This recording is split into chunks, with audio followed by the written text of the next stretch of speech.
Assalamualaikum warahmatullahi wabarakatuh. Perkenalkan, nama saya Dimas Prayuda. Saya dari kelas 12 IPS. Jadi di sini saya akan menjelaskan sedikit tentang pemberontakan DITI. Langsung ke slide yang pertama, ada tujuan DITI. Tujuan DITI itu apa sih? Langsung aja. Jadi tujuan utamanya itu pemberontakan Darul Islam itu untuk mendirikan negara dengan dasar syariat Islam di Indonesia, misalnya di Aceh. Di Aceh itu pemberontakan DITI-nya itu bertujuan untuk mengembalikan otonomi daerah yang sebelumnya dihapus dan digabung dengan Provinsi Sumatera Utara. Yang kedua ada gerakan DITI Daud Berh Aceh. Apa sih Daud Berh itu? Jadi Daud Berh itu merupakan seorang tokoh ulama, sipil, pemerintahan, dan militer yang sangat disegani di wilayah Aceh. Dia mulai memperluas pengaruhnya di tahun 1947 saat perjanjian Renville ditandatangani.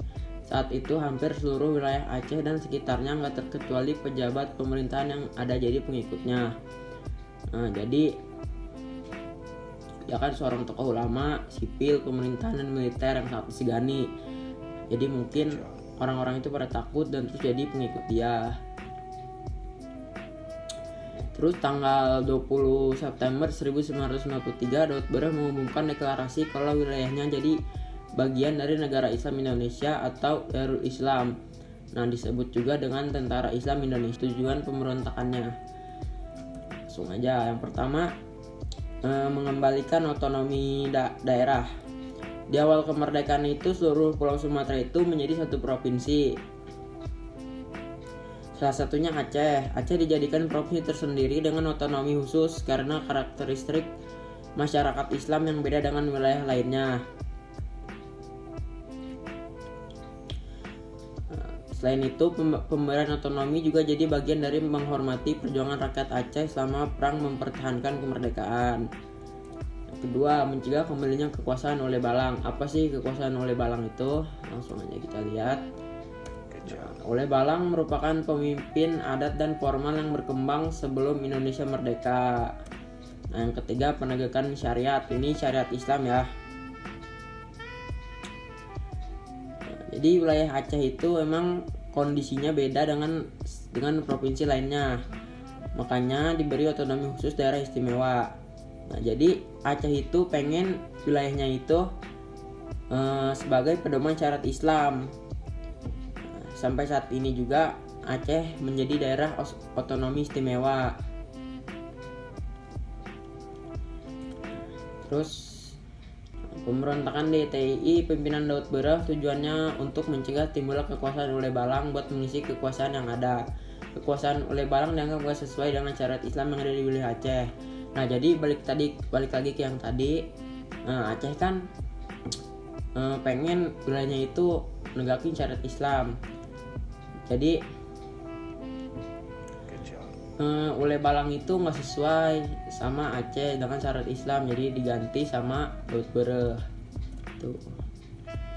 Dalam persiapan melancarkan gerakan perlawanannya, Daud Berh telah berhasil mempengaruhi banyak pejabat pemerintah Aceh, khususnya di daerah Pidi. Pada masa awal setelah proklamasi NDI Aceh dan pengikut-pengikutnya berhasil menguasai sebagian besar daerah Aceh termasuk beberapa kota.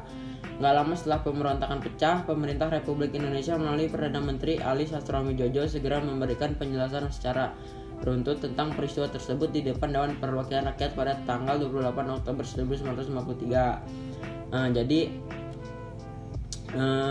setelah pemberontakannya pecah itu, si Sastroamidjojo ini langsung ngasih penjelasan di depan Dewan Perwakilan Rakyat pada tanggal 28 Oktober. Lanjut lagi. Yang keempat, latar belakang. Latar belakangnya itu kekecewaan para tokoh masyarakat di Aceh atas dileburnya Provinsi Aceh ke dalam Provinsi Sumatera Utara yang beribu kota di Medan. Peleburan provinsi itu seakan mengabaikan jasa baik masyarakat Aceh ketika perjuangan mempertahankan kedaulatan negara Republik Indonesia di masa revolusi fisik kemerdekaan Indonesia. Terus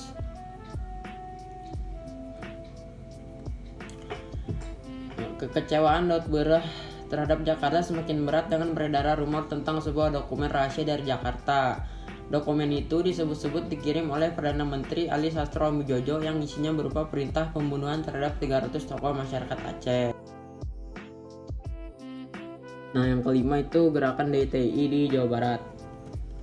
NII di Jawa Barat berpusat di Desa Cisampah, Kecamatan Ciawi Ligar, Kewedanan, Cisayong, Tasikmalaya, Jawa Barat. Nah, kelompok yang dianggap radikal ini mengakui syariat Islam sebagai sumber hukum dan satu-satunya pedoman yang valid. Nah, jadi beda sama Aceh. Kalau Jawa Barat ini menganggap syariat Islam itu sebagai hukum dan satu-satunya pedoman yang valid. Nah, kalau di Aceh, masyarakatnya itu malah pengen menegakkan syariat Islam. Jadi di setiap daerah itu berbeda-beda. Yang keenam tujuannya. Salah satu tujuannya yaitu menolak perjanjian Renville. Ini salah satu isi perjanjian Renville menyatakan kalau Jawa Barat bukan menjadi bagian dari wilayah NKRI. Tentu aja hal tersebut mengecewakan penduduk wilayah Jawa Barat. Terus juga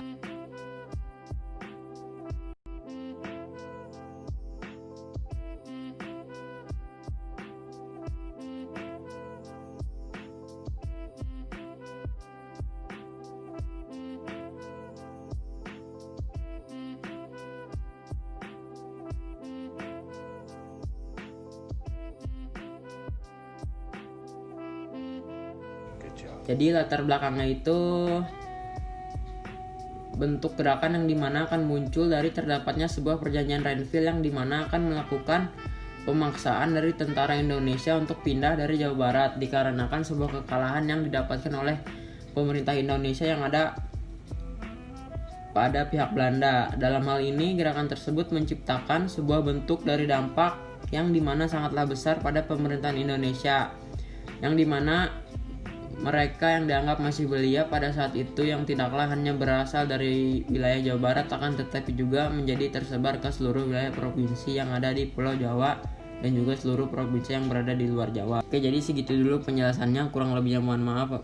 Wassalamualaikum warahmatullahi wabarakatuh.